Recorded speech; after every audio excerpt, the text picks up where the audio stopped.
His punching power and his physical size is the only thing that I really have to worry about. But who knows? Once we get in the ring, we don't know how I'll handle his punching power, his size. I've been fighting bigger guys my whole life, so I'm pretty familiar with. What do you think about Terence Crawford calling out Canelo? You know, I don't like that fight. Why not? I don't like that fight. It's just too much weight. You know, and In preparation for his September 13th matchup with Canelo Alvarez in Las Vegas, Terence Crawford has formally begun training camp. Those close to him say it's not just any camp. Crawford isn't improvising. He already has a complete strategy set out. His goal goes beyond simply surviving the size disparity. He is here to triumph. His management says Canelo has never faced a battle like this before and believes Crawford will demonstrate that he is the best complete boxer in the sport in this bout. But let's catch up because boxing experts are still giving cautions.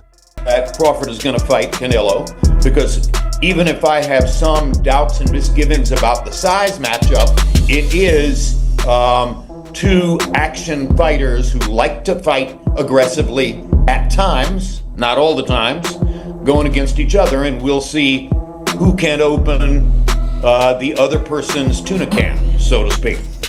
One of Crawford's closest friends, boxer Bernie the Davis, stated unequivocally in a recent interview, "No sparring partner can simulate Crawford. No one can copy his movements, his ability to switch stances, or his sense of timing."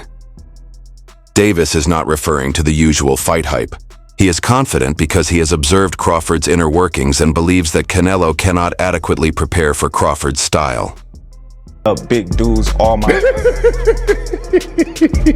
Cause they underestimate your bud. It's just, even if they didn't, I'm gonna beat you up.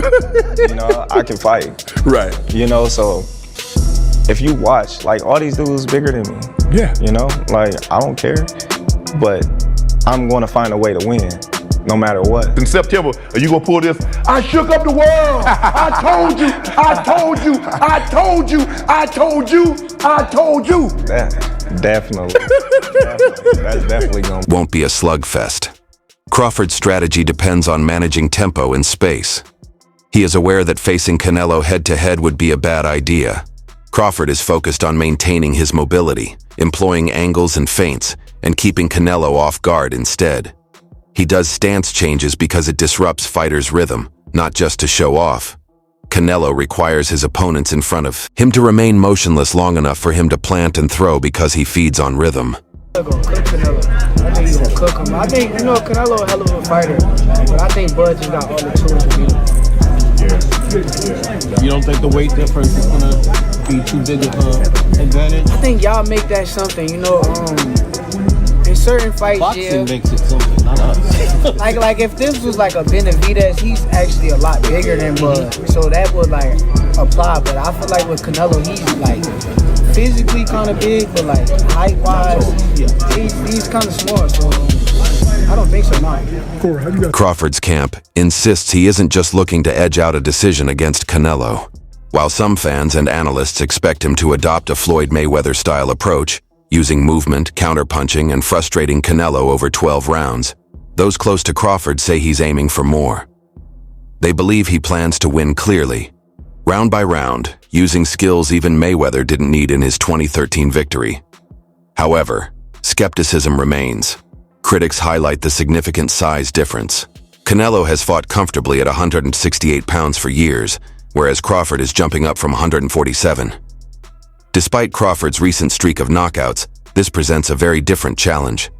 Canelo isn't just bigger, he's also durable, powerful, and relentless.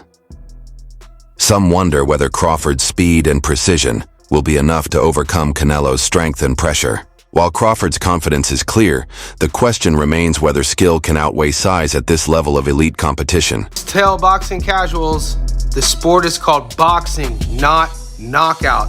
Listen to Bud Crawford explain how he beats Canelo Alvarez. I don't gotta stop him.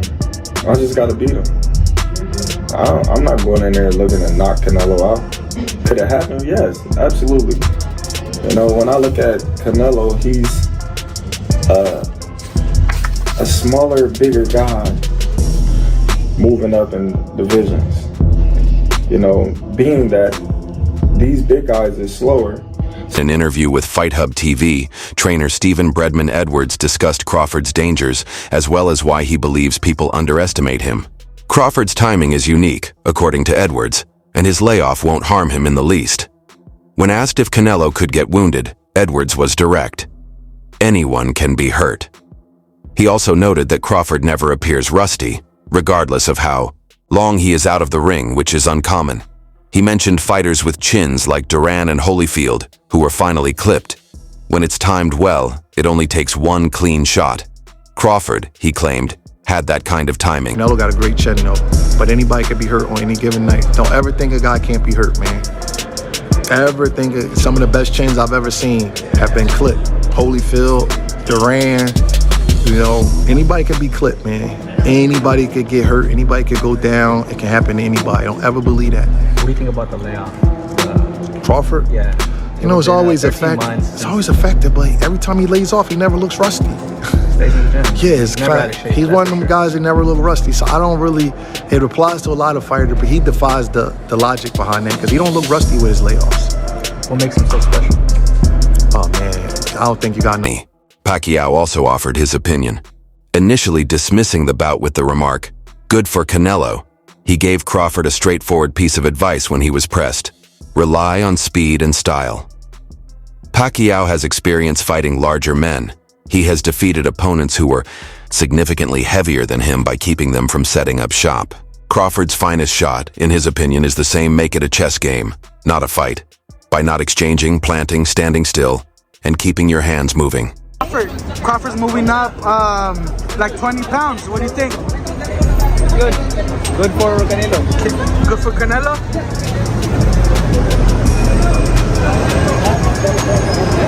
However, that's easier said than done.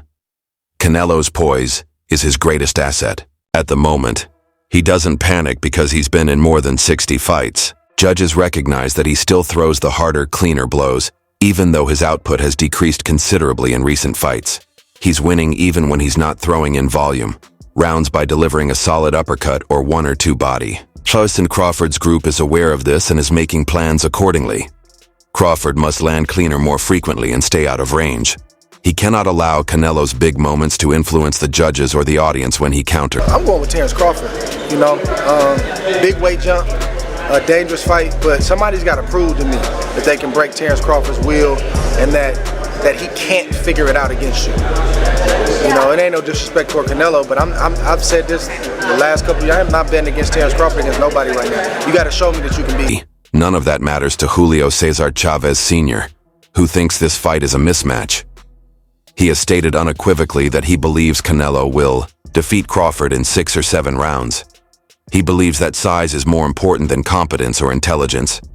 Crawford isn't doing it for legacy. He's doing it for a cash check. Chavez stated that weight divisions exist for a purpose, and he intends to follow that. He is also not alone. Many traditional boxing fans share his sentiments. They don't think Canelo, who isn't just at ease there but dominant, can be defeated by someone who started at 135 and then jumped to 168. Todo respeto, él va por el dinero y Canelo lo va a noquear. The two fighters are gonna be different weight classes, even though they're gonna fight on a specific weight. He believes that they're just going because of the money, Crawford, but probably Canelo is gonna knock him out. Would you rather see Canelo fight Benavidez because of the weight is closer? Terence Crawford has never been knocked out and rarely finds himself in trouble, but that may change on September 12th, at least according to Julio Cesar Chavez and others. Their reasoning is straightforward. Canelo Alvarez hits harder, absorbs shots better, and if he traps Crawford, his power could end it. Historically, smaller fighters have folded under Canelo's pressure. Odds makers agree he's the favorite, listing him at 195, though not by a landslide. Crawford at post 155 still earns plenty of respect, suggesting a competitive bout. A Canelo knockout sits at point 230. Unlikely, but definitely on the radar. What's striking is how divided public opinion is. Some fans believe Crawford's speed, timing, and ring IQ give him a real shot at the upset. Others argue the weight and power gap are too much to overcome. Either way, it's shaping up to be one of the most compelling matchups in recent boxing. The old school. Old school has to become new school. When he starts going up in weight to fight a Canelo, it's against the rules. If I drive 100 miles an hour in London, it's against the rules. As much as we may want to see a Canelo against a Crawford, the weights are wrong and so it cannot happen. The fight you should be looking for is a Chris Eubank Jr. against a Canelo. That makes sense. That I would back. You're from Brooklyn.